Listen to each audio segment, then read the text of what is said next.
नमस्कार विद्यार्थियों। आप और मैं उत्थान एजुकेशन के प्लेटफॉर्म पर मुखातिब हो रहे हैं। आज एक बहुत सरल सा टॉपिक देने वाले हम इलेक्ट्रोड। इलेक्ट्रोड के बारे में इस उत्थान एजुकेशन के प्लेटफॉर्म पर हम रूबरू होंगे। चलिए शुरू करते हैं। इलेक्ट्रोड क्या है? प्यारे मित्रों, जब किसी छड़ को धातु की छड़ को उसके लवण के विलीन में डुबोते हैं तो वहाँ तीन प्रकार की संभावनाएं हो सकती है। क्या सुना आपने? जब किसी धातु की छड़ को उसके लवण के विलयन में डुबोते हैं, हमारे पास ये पहली प्रायोगिक व्यवस्था, हमारे पास ये दूसरी प्रायोगिक व्यवस्था और हमारे पास ये तीसरी प्रायोगिक व्यवस्था। क्योंकि मैंने ये कहा है मित्रों कि धातु की छड़ को उसके लवण के विलयन में डुबोते हैं तो तीन प्रकार की संभावना बनती है। ये समझाने के लिए मैं क्या करता हूँ, एक धातु की छड़ लेता हूँ और माना कि उसका नाम है एम। Am from metal. इसे उसके लवण के विलयन में डाल देता हूं, जिसमें एम एन प्लस या मैं कहूं एम प्लस आयन प्रेजेंट है जलीय विलयन में। यहां पर भी एम प्लस आयन प्रेजेंट है लवण के जलीय विलयन में, और यहां पर भी एम प्लस आयन प्रेजेंट है लवण के जलीय विलयन में। मित्रों ध्यान दीजिए, क्या किया हमने? धातु की छड़ ली एक और उसे लवण के विलीन में डुबो दिया। अब यहाँ तीन प्रकार की संभावनाएं उत्पन्न होती है, तीन काम हो सकते हैं, तीन प्रकार की क्रियाएं हो सकती है। पहली क्रिया यहाँ पर क्या हो सकती है? ध्यान दीजिएगा, धातु अपना इलेक्ट्रॉन त्याग कर धन आयन बनाए। धातु अपना इलेक्ट्रॉन त्याग कर धन आयन बनाए, अर्थात धातु द्वारा इलेक्ट्रॉन का त्याग हो। धातु द्वारा इलेक्ट्रॉन का त्याग हो मतलब विद्यार्थियों, यहाँ ऑक्सीकरण या ऑक्सीडेशन की चर्चा कर रहे हैं।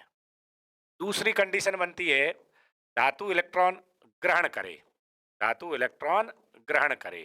धातु इलेक्ट्रॉन ग्रहण करने का अभिप्राय यह है मित्रों, ये जो विलयन में धन आयन है ये छड़ से इलेक्ट्रॉन लेंगे, यानी यहाँ पर अपचयन की पॉसिबिलिटी बनती है, कंडीशन होती है। तीसरी संभावना ये बनती है, तीसरी संभावना कि इलेक्ट्रॉन ना तो ग्रहण किया जाए और ना इलेक्ट्रॉन का त्याग हो।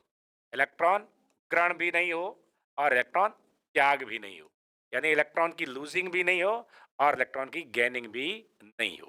मित्रों ध्यान दीजिए, वाली परिस्थिति में पहले केस में आते हैं तो हम ये बात कर रहे हैं, यहाँ आप ये समझ रहे हैं कि छड़ में धातु परमाणु उपस्थित है।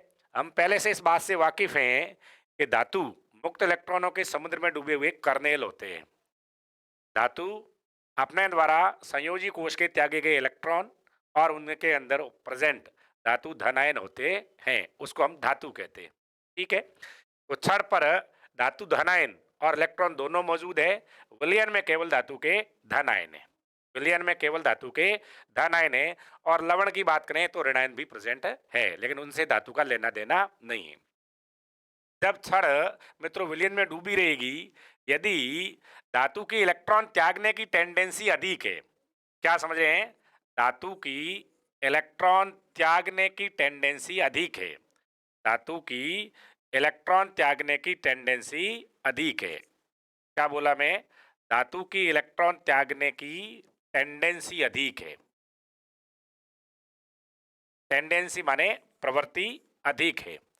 तो छड़ में उपस्थित आयन विलयन में आएंगे और आते समय यहां इलेक्ट्रॉन त्याग कर या इलेक्ट्रॉन छोड़कर आ जाएंगे। दूसरी बात, यदि धातु की इलेक्ट्रॉन ग्रहण करने की प्रवृत्ति अधिक है, मेरा कहने का अभिप्राय है धातु धनायन की इलेक्ट्रॉन ग्रहण करने की प्रवृत्ति अधिक होगी, तो यह विलयन वाले आयन छड़ पर जाएंगे और छड़ पर जो मुक्त इलेक्ट्रॉन है, छड़ पर मुक्त इलेक्ट्रॉन कहां से आए? क्योंकि धातु स्वयं धनायनों और मुक्त इलेक्ट्रॉनों से बनी हुई है। उन मुक्त इलेक्ट्रॉनों को विलयन में प्रेजेंट आयन ग्रहण कर लेंगे और ये धातु पर एम उदासीन परमाणु के रूप में जमा हो जाएंगे।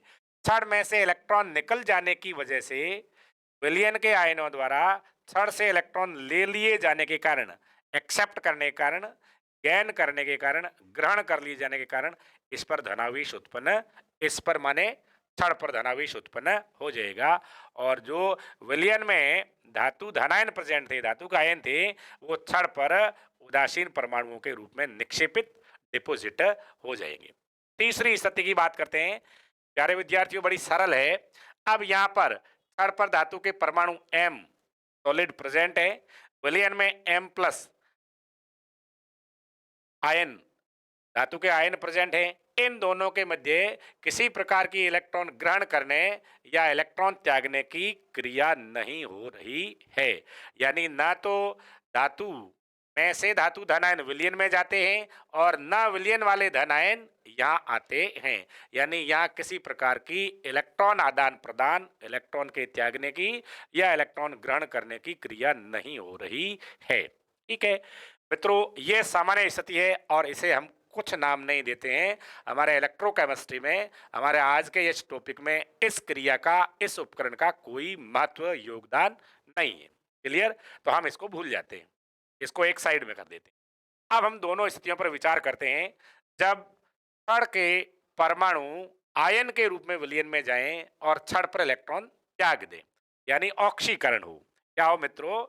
ऑक्सीकरण की घटना हो। एक बार फिर ध्यान दीजिएगा, ऑक्सीकरण मतलब ये हुआ, यहां पर जो धातु की छड़ है उसके इलेक्ट्रॉन त्याग कर विलयन में जाने की प्रवृत्ति अधिक है। धातु के ऑक्सीकृत होने की प्रवृत्ति अधिक है। किससे अधिक है? धातु आयनों के अपचयित होने की प्रवृत्ति से। तब क्या होगा मित्रों? तब ये होगा, धातु के जो ठोस परमाणु हैं, छड़ पर उपस्थित है, मुक्त इलेक्ट्रॉनों के समुद्र में डूबे हुए, वो अपने इलेक्ट्रॉन त्याग कर, अपना इलेक्ट्रॉन लूज करके, त्याग करके विलयन में चले जाएंगे। और जितने इलेक्ट्रॉन त्यागेंगे धातु परमाणु पर उतना धनावेश उत्पन्न हो जाएगा। ध्यान दीजिए मित्रों, यह क्षण द्वारा इलेक्ट्रॉन त्यागे जाने के कारण क्षण में जो धातु आयन के परमाणु है वो इलेक्ट्रॉन त्याग त्याग कर विलयन में जा रहे हैं, इसलिए विलयन पर धनावेश उत्पन्न हो जाएगा। विलयन में धनायनों की मात्रा, सांद्रता, संख्या, घनत्व बढ़ जाएगा। क्योंकि धातु परमाणु या धातु धनायन क्षण में इलेक्ट्रॉन त्याग कर आए हैं, इसलिए क्षण पर इलेक्ट्रॉनों की अधिकता के कारण, क्षण पर मित्रों इलेक्ट्रॉनों की अधिकता के कारण ऋणावेश उत्पन्न हो जाएगा। अब आप देख रहे हैं कि क्षण ऋणावेशित हो गई। क्यों हो गई? क्योंकि क्षण में उपस्थित धातु धन आयन क्षण के धातु परमाणु विलयन में घुल गए, विलयन में चले गए और इलेक्ट्रॉन छोड़ गए। इन इलेक्ट्रॉनों की अधिकता के कारण क्षण ऋणावेशित हो गई और विलयन में धनायन जाने से विलयन धनावेशित हो गया। ठीक है मित्रों, इस क्षण पर उत्पन्न ऋणावेश और विलयन पर उत्पन्न धनावेश, अलग अलग आवेशों के इस अंतर को इलेक्ट्रोड विभव कहते हैं। खैर, अभी हम ये समझते हैं इलेक्ट्रोड। तो क्या हुए इलेक्ट्रोड? धातु की छड़ को विलयन में डुबोने पर यदि इलेक्ट्रॉन त्याग या ग्रहण का कार्य होता है तो इस व्यवस्था को, इस उपकरण को हम इलेक्ट्रोड कहते हैं। दूसरी बात करते हैं, ऐसी स्थिति हो माना कि धातु की छड़ उसके लवण के विलयन में है। मित्रों, धातु की छड़ उसके लवण के विलयन में है, इसका अभिप्राय समझ लीजिएगा। जिंक की छड़ जिंक सल्फेट के विलयन में, कॉपर की छड़ कॉपर सल्फेट के विलयन में, सिल्वर की लें चांदी तो सिल्वर नाइट्रेट, सिल्वर क्लोराइड या सिल्वर सल्फेट के विलयन में, आयरन की छड़ लें तो आयरन सल्फेट या आयरन क्लोराइड के विलयन में। यानी जिस धातु की छड़ लेते हैं उसको उसी के लवण के जलीय विलयन में डुबोकर रखते हैं, तो ही इलेक्ट्रॉन आदान प्रदान, इलेक्ट्रॉन त्यागने और ग्रहण करने की टेंडेंसी का पता चलता है। इलेक्ट्रॉन आदान प्रदान आसानी से होता है। तो इस दूसरे केस में विलयन में जो धातु के धन आयन है, छड़ और धातु के धन आयन एक जैसे हैं। विलयन में प्रेजेंट धातु के धन आयन छड़ से इलेक्ट्रॉन लेंगे। अब आप ये सोच रहे होंगे कि छड़ में इलेक्ट्रॉन कहाँ आए? तो प्यारे मित्रों, धातु है वह मुक्त इलेक्ट्रॉनों के समुद्र में डूबे हुए कर्नेल होते हैं। छड़ पर पहले से इलेक्ट्रॉन भी है, छड़ पर पहले से धातु धनायन भी है, लेकिन क्योंकि अब धातु की अपचयित होने की प्रवृत्ति, टेंडेंसी अधिक है ऑक्सीकरण की बजाय अपचयन की क्षमता ज्यादा होती है, उस केस में, उस स्थिति में विलयन वाले धन आयन छड़ से इलेक्ट्रॉन ग्रहण करेंगे, जिसके कारण ये छड़ पर जाकर चिपक जाएंगे, निक्षेपित हो जाएंगे, डिपोजिट हो जाएंगे, और छड़ में से इलेक्ट्रॉन निकल गए मित्रों, इसलिए छड़ पर धनावेश उत्पन्न हो जाएगा। और और विलयन में, चूंकि विलयन में प्रेजेंट धनायन छड़ पर जाकर के उदासीन हो गए, इसलिए विलयन में ऋणावेश उत्पन्न हो जाए। अब मित्रों समझिएगा, इस विलयन और धातु की छड़ के अंतरापृष्ठ पर आवेश पार्थक्य उत्पन्न हो गया। क्या उत्पन्न हो गया? अलग अलग आवेश उत्पन्न हो गए। छड़ धनावेशित है आवेश की दृष्टि से, और विलयन ऋण आवेशित है ऋणायनों की उपस्थिति के कारण। इसे हम इलेक्ट्रोड कहते हैं। इसे हम क्या कहते हैं? इलेक्ट्रोड। मित्रों दोबारा सुन लीजिएगा, जब किसी धातु की छड़ को उसी के लवण के विलयन में डुबोते हैं और इलेक्ट्रॉनिक एक्सचेंज होता है, इलेक्ट्रॉनों का आदान प्रदान होता है, ऑक्सीकरण या अपचयन की घटना होती है, तो इसे, ऐसे छड़ और विलयन को हम इलेक्ट्रोड कहते हैं। क्या कहते हैं? इलेक्ट्रोड कहते हैं। उम्मीद करता हूं आपके अच्छी तरह समझ में आ गया। इलेक्ट्रोड दो प्रकार के होते हैं। इलेक्ट्रोड दो प्रकार के। अब यहाँ आप देख रहे हैं दो प्रकार के क्यों होते हैं सर? इसलिए होते हैं भैया, क्योंकि यहाँ इस केस में पहली प्रायोगिक व्यवस्था में छड़ पर इलेक्ट्रॉन त्याग कर धातु के आयन विलयन में जा रहे हैं। इट मीन्स छड़ ऋणावेशित हो रही है, छड़ पर ऋणावेश घनत्व बढ़ रहा है, छड़ पर इलेक्ट्रॉन घनत्व बढ़ रहा है। और दूसरे केस में विलयन में उपस्थित धन आयन छड़ पर आकर छड़ से इलेक्ट्रॉन ग्रहण करके अपचयित निक्षेपित होते हैं, जिसकी वजह से छड़ पर धनावेश में वृद्धि होती है और विलयन में ऋणायनों की मात्रा बढ़ जाती है, इसलिए विलयन ऋणावेशित हो जाता है।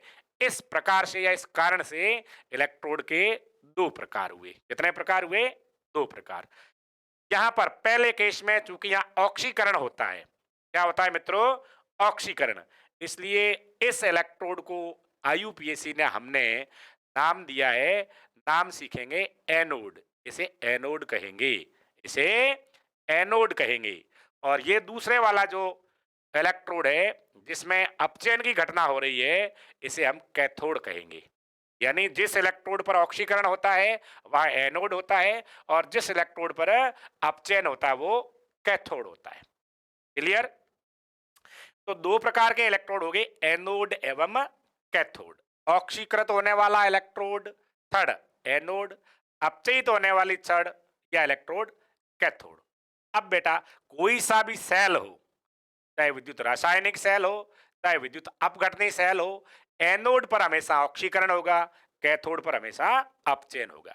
चलते हैं अगली बात के लिए। हमारे पास दो प्रकार के इलेक्ट्रोड आ गए, एक एनोड और दूसरा कैथोड।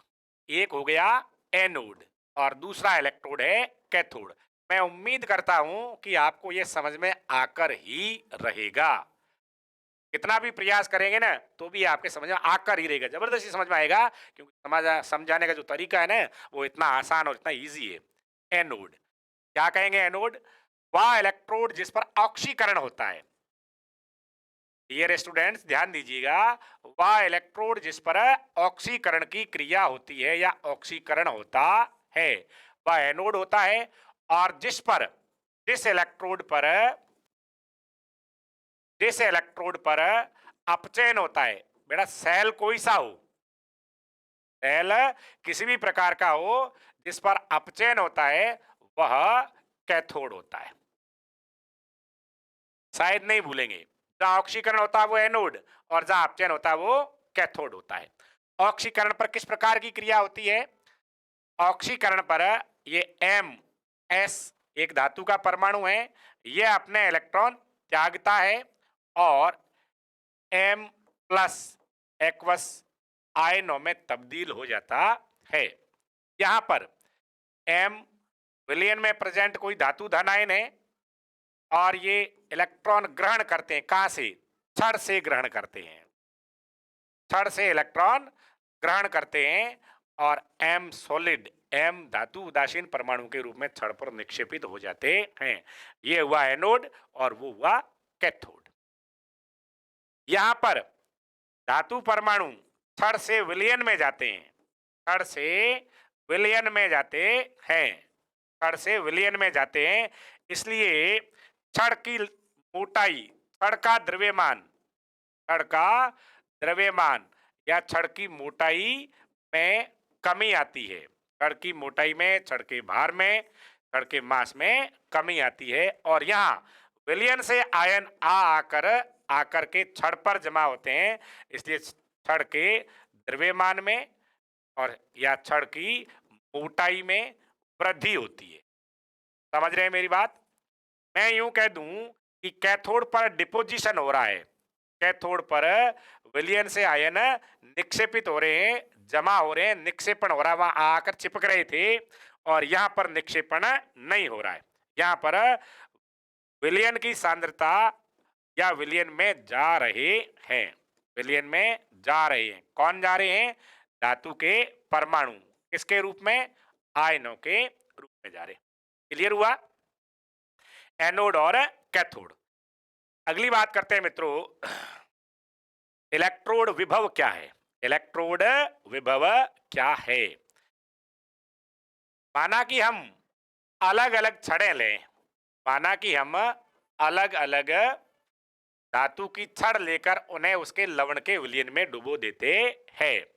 हम एक प्रायोगिक व्यवस्था को यहाँ ड्रॉ करते हैं। ये एक प्रायोगिक व्यवस्था, एक कंटेनर ले लिया और उसमें ये हमने डाल दिया एक धातु का छड़, और हमने इसके अंदर ले लिए धातु के लवण का जलीय विलयन। क्या ले लिया मित्रों? धातु के लवण का जलीय विलयन। ठीक, हम जिंक की छड़ ले सकते हैं, कॉपर की छड़ ले सकते हैं, सिल्वर की छड़ ले सकते हैं। और अब हम यहां होने वाली क्रियाओं को जानने का प्रयास करते हैं। तो मित्रों, जब हम जिंक की छड़ लेते हैं, जिंक की छड़ लेते हैं और यहां देखते हैं, क्या देखते हैं? यहां उपस्थित जिंक परमाणु और विलयन में, माना कि जिंक की छड़ लेने पर हम इसे जिंक सल्फेट के जलीय विलयन में डुबोते हैं। जिंक अपने लवण के विलयन जिंक सल्फेट में डूब गया। अब जिंक के परमाणु, जिंक के परमाणु इलेक्ट्रॉन त्याग कर विलयन में Zn+2 के रूप में आएंगे। ठीक, दूसरे केस में हम क्या करते हैं? माना कि यहां कॉपर ले लेते हैं और कॉपर की छड़ को कॉपर सल्फेट के विलयन में डुबो देते हैं। ये हो गया मित्रों कॉपर की छड़ कॉपर सल्फेट के विलयन में। तीसरा केस हम और ले लेते हैं। यहां हम सिल्वर की, चांदी की छड़ को सिल्वर नाइट्रेट के विलयन में डुबो देते हैं। अब हम देख लेते हैं कि इलेक्ट्रॉन कौन त्यागता है या इलेक्ट्रोड विभव क्या है। ठीक है, दो चीजें एक साथ कंपेयर करें सीख रहे हम। एक तो इलेक्ट्रोड विभव किसे कहते हैं और दूसरा इन तीन प्रायोगिक व्यवस्थाओं में इलेक्ट्रोडों में से किसके इलेक्ट्रॉन त्यागने की प्रवृत्ति अधिक है और किसके इलेक्ट्रॉन ग्रहण करने की प्रवृत्ति अधिक है, ये सीखेंगे। तो पहली बात करता हूं मैं इलेक्ट्रोड विभव की। इलेक्ट्रोड विभव ध्यान दीजिए दोस्तों, इलेक्ट्रोड विभव क्या है? हमने थोड़ी देर पहले यह कहा कि छड़ पर इलेक्ट्रॉन घनत्व बढ़ जाता है छड़ के परमाणु विलयन में चले जाने से। अब यहां उपस्थित आवेश घनत्व या ऋणावेश घनत्व और विलयन पर उपस्थित विपरीत प्रकृति के आवेश घनत्व के अंतर को इलेक्ट्रोड विभव कहते हैं। क्या कहा मित्रों? मैंने ये कहा छड़ पर उत्पन्न आवेश, छड़ पर उत्पन्न आवेश एवं विलयन पर उत्पन्न आवेश, विलयन पर या विलयन में उत्पन्न आवेश के अंतर को इलेक्ट्रोड विभव कहते हैं। क्या कहते हैं? इलेक्ट्रोड विभव। इस इलेक्ट्रोड विभव को मित्रों ई द्वारा लिखते हैं, ई द्वारा लिखते हैं। मैं यहां आपको एक बात और सिखा देता हूं कि जब जब जिंक दो इलेक्ट्रॉन त्याग कर, जब जिंक दो इलेक्ट्रॉन त्याग कर विलयन में Zn+2 के रूप में जा रहा है, उस केस में प्रारंभ में तो मित्रों जिंक परमाणु जिंक छड़ से इसमें जाएंगे आयनों के रूप में, और एक अवस्था एक स्थिति ऐसी भी आ सकती है कि यह एक स्थिति ऐसी भी आ सकती है कि अब जिंक परमाणुओं का जिंक आयनों के रूप में विलयन में जाना बंद हो गया और विलयन में प्रेजेंट, क्योंकि जिंक जब विलयन में जाएगा तो मित्रों यहाँ इलेक्ट्रॉन भी छोड़ेगा। जब यहाँ इलेक्ट्रॉन प्रेजेंट रहेगा तो विलयन का कोई आयन ये चाहेगा कि मैं इन इलेक्ट्रॉनों को ग्रहण कर लूं। उस अवस्था में दो काम साथ होंगे। क्या होंगे? जिंक इलेक्ट्रॉन त्यागता रहेगा तो विलयन में प्रेजेंट कोई जिंक आयन है वो वापस इलेक्ट्रॉन ग्रहण भी कर लेगा, साम्य स्थापित हो जाएगा। क्या हो जाएगा? साम्य। जिंक का इलेक्ट्रॉन त्यागना, जिंक का इलेक्ट्रॉन त्यागना और जिंक आयनों का इलेक्ट्रॉन ग्रहण करना, दोनों क्रियाएं साथ संपन्न होने लगती है। लेकिन यदि धातु की इलेक्ट्रॉन त्यागने की प्रवृत्ति ऑक्सीकृत होने की प्रवृत्ति अधिक है तो ये वाली अभिक्रिया, अग्र अभिक्रिया, फॉरवर्ड रिएक्शन की गति ज्यादा होगी।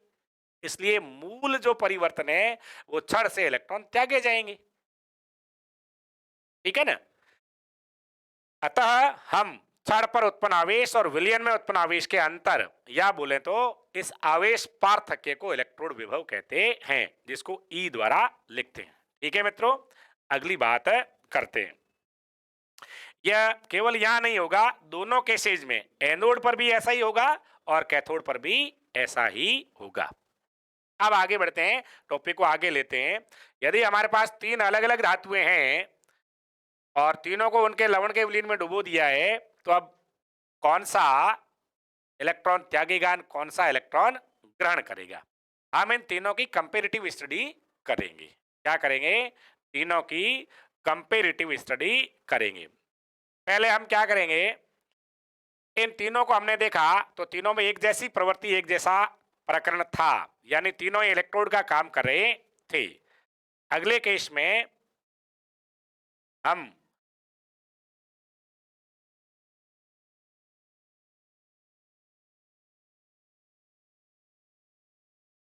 कॉपर सल्फेट के विलयन में जिंक धातु की छड़ डुबो देते हैं। क्या क्या है मित्रों? कॉपर सल्फेट के विलयन में जिंक धातु की छड़ डुबो देते हैं और दूसरे केस में कॉपर की छड़ जिंक सल्फेट के विलयन में डुबो देते हैं और तीसरे केस में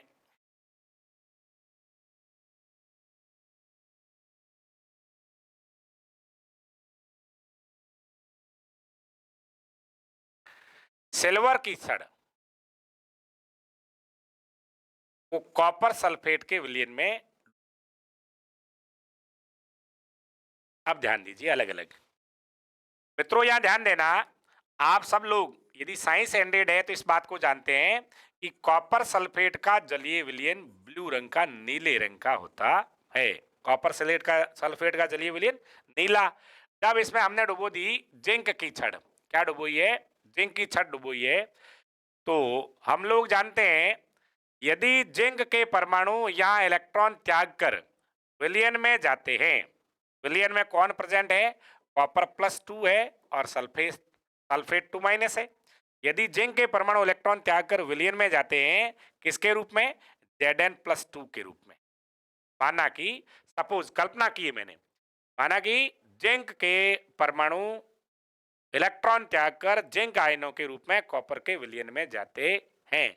उस स्थिति में विलयन में दो प्रकार के आयन हो जाएंगे, एक तो कॉपर के आयन प्रेजेंट है और दूसरा जिंक के आयन आ गए। यदि ऐसा होता है, यदि ऐसा होता है तो यहाँ ये वाली क्रिया होगी, जिंक वाले कोश परमाणु हैं वो दो इलेक्ट्रॉन त्याग करके विलयन में जाएंगे और विलयन में जाकर के जिंक आयनों में कन्वर्ट हो जाएंगे। ठीक है, कॉपर वाले तो है ही अंदर उपस्थित है लेकिन जिंक के आयन और आगे। ये कब होगा मित्रों? यदि जिंक में इलेक्ट्रॉन त्यागने की प्रवृत्ति कॉपर की तुलना में अधिक है तो ये अपनी छड़ पर इलेक्ट्रॉन त्याग कर विलयन में घुलते जाएंगे और कॉपर सल्फेट के साथ जिंक सल्फेट भी बन जाएगा, जिंक आयन प्रेजेंट रहेंगे। बने या नहीं, या जिंक आयन है या नहीं, इसको मापना है, इसको देखना सीखना है। तो हम इसके लिए क्या करते हैं मित्रों, इसको विलयन को थोड़ा क्षारीय करके इसमें हाइड्रोजन सल्फाइड गैस प्रवाहित कर देते हैं। क्या करते हैं मित्रों? H2S गैस प्रवाहित करते हैं। जैसे ही H2S गैस प्रवाहित करेंगे तो ये H2S गैस जिंक आयनों से क्रिया करके जिंक सल्फाइड बनाएगी और जिंक सल्फाइड का श्वेत अवक्षेप या श्वेत पीपीटी हमें टेस्ट ट्यूब में या विलयन में प्राप्त होगा। हमने ऐसा किया, मैंने ऐसा किया। जिंक छड़ को कॉपर सल्फेट के विलयन में बोया और थोड़ी देर पड़ा रहने दिया। मुझे लगा कि ये नीला रंग है कॉपर सल्फेट का, ये धीरे धीरे लाइट हल्का या फीका होने लग गया। क्या हो गया? फीका। और थोड़ी देर बाद तो गायब ही हो गया। क्यों हो गया गायब? क्योंकि विलयन में जिंक आ गया, जिंक सल्फेट बन गया और जिंक सल्फेट है वो श्वेत रंग का होता है। खैर, इसको टेस्ट करने के लिए, परीक्षित करने के लिए, सत्यापित करने के लिए हमने इसमें हाइड्रोजन सल्फाइड गैस प्रवाहित की तो जिंक सल्फाइड का श्वेत पीपीटी श्वेत अवक्षेप प्राप्त हुआ। इसका मतलब कंफर्म हो गया कि जिंक की इलेक्ट्रॉन त्यागने की प्रवृत्ति कॉपर से अधिक है। ठीक है मित्रों, दूसरी बात करते हैं। हमने यहां एक बात सीखी कि जिंक की इलेक्ट्रॉन त्यागने की प्रवृत्ति कॉपर से अधिक है। यदि दोनों को इलेक्ट्रॉन त्यागने का बराबर मौका दें उस रेस में जिंक आगे निकल जाता है। अब हमने यहां पर जिंक सल्फेट का विलयन ले लिया, और उसमें कॉपर की छड़ डुबो दी। ठीक है मित्रों, यदि कॉपर के परमाणु इलेक्ट्रॉन त्याग कर छड़ से विलयन में जाते हैं, यदि जाते हैं तो यहां कॉपर प्लस आयन उपस्थित होंगे ही होंगे, कोई शक नहीं सर इसमें।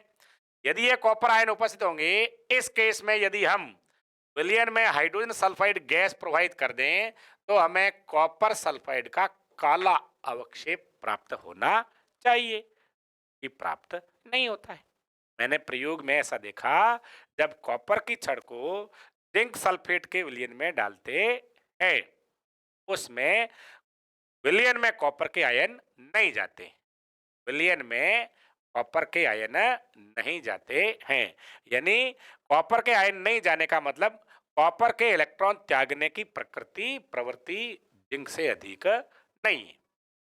ठीक है, अब दूसरे वाली बात को लिए मैं चलता हूं। यहां पर हम ऐसा देखते हैं, जब जिंक की छड़ को कॉपर सल्फेट के विलयन में डालते हैं तो ये जो कॉपर धन आयन प्रेजेंट है, ये इस छड़ से इलेक्ट्रॉन लेकर के इसके चारों ओर एक पतली परत का निर्माण कर देते हैं।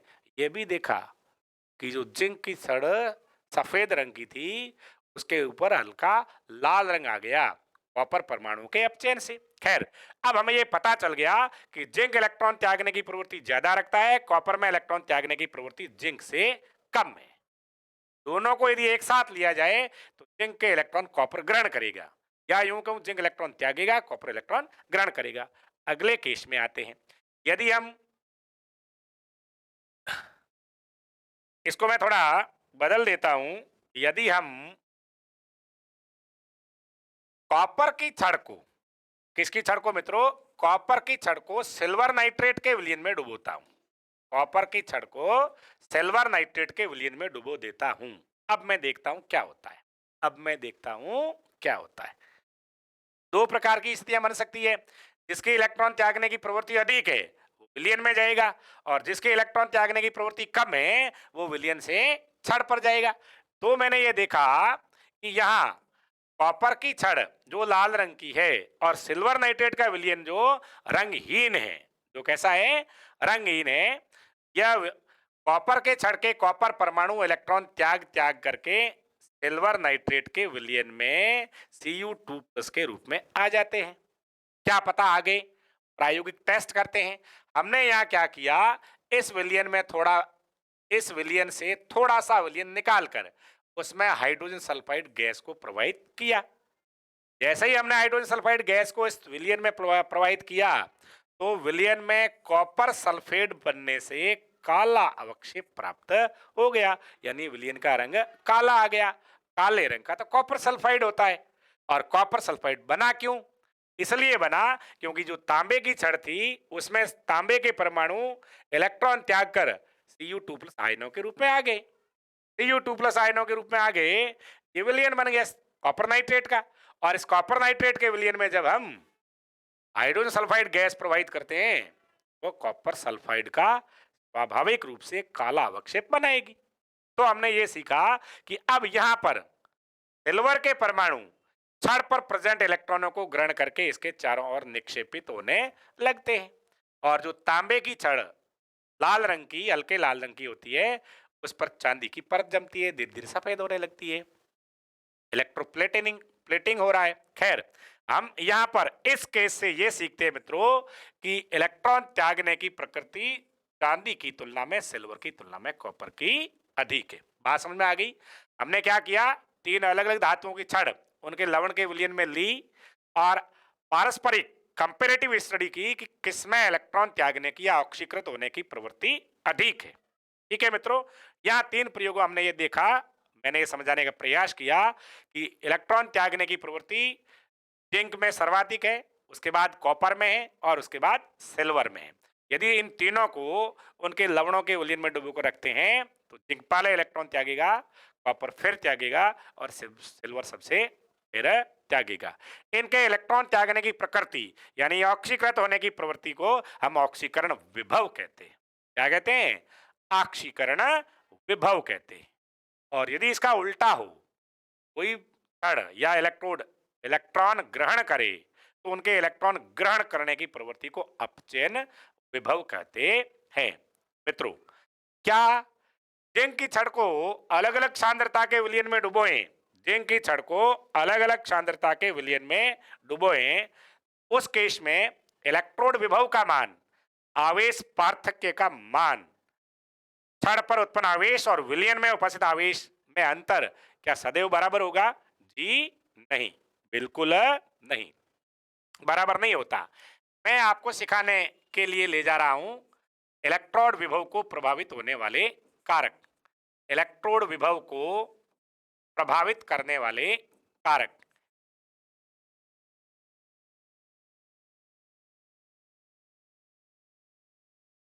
इलेक्ट्रोड विभव को प्रभावित करने वाले कारक कौन कौन से? मित्रों दोबारा ध्यान दीजिएगा, क्या एक छड़ को उसके लवण के भिन्न भिन्न सांद्रता के विलयन में भिन्न भिन्न ताप पर, भिन्न भिन्न दाब पर यदि डुबो कर रखें, तब हर परिस्थिति में इलेक्ट्रोड विभव का मान क्या समान प्राप्त होगा? जी नहीं, समान प्राप्त नहीं होगा, क्योंकि इलेक्ट्रोड विभव का मान निर्भर करता है विलयन की या विद्युत अपघट्य की सांद्रता पर। विलयन या विद्युत अपघट्य की सांद्रता पर, विलयन या विद्युत अपघट्य की सांद्रता जितनी अधिक होगी, इलेक्ट्रोड विभव का मान उतना अधिक होगा। दूसरा केस, इलेक्ट्रोड विभव निर्भर करता है धातु की प्रकृति पर। अभी अभी हमने देखा धातु की प्रकृति, ऑक्सीकृत होने की प्रकृति और अपचयित होने की प्रकृति अलग अलग होती है। जिसके ऑक्सीकृत होने की प्रवृत्ति अधिक होती है उसका इलेक्ट्रोड विभव अधिक होगा, और जिसके ऑक्सीकृत होने की प्रवृत्ति कम होती है उसका ऑक्सीकरण विभव कम होगा। या इसका उल्टा बोले तो धातुओं के अपचयन विभव की मान या प्रकृति अलग, प्रवृत्ति अलग अलग होती है। तीसरी बात करते हैं ताप। ताप बढ़ाने से इलेक्ट्रॉन त्यागने और ग्रहण करने की प्रकृति और प्रवृत्ति बदलती है, इसलिए इलेक्ट्रोड का इलेक्ट्रोड विभव ताप पर निर्भर करता है, ताप बढ़ाने के साथ बढ़ता है। और चौथा है दाब। यदि हम गैसियस पदार्थ लें, लवण के विलयन में गैस प्रवाहित करें, यानी हाइड्रोजन गैस को हाइड्रोजन क्लोराइड के विलयन में प्रवाहित करते हैं, तो उस केस में हाइड्रोजन इलेक्ट्रोड का इलेक्ट्रोड विभव, उस केस में इलेक्ट्रोड विभव का मान गैस के दाब पर निर्भर करता है। अब हम अगले वीडियो में सीखेंगे मित्रों कि इलेक्ट्रोड विभव का मापन कैसे करते हैं और मानक इलेक्ट्रोड विभव क्या है, सेल विभव क्या होता है। तब तक के लिए नमस्कार, आपका दिन शुभ हो।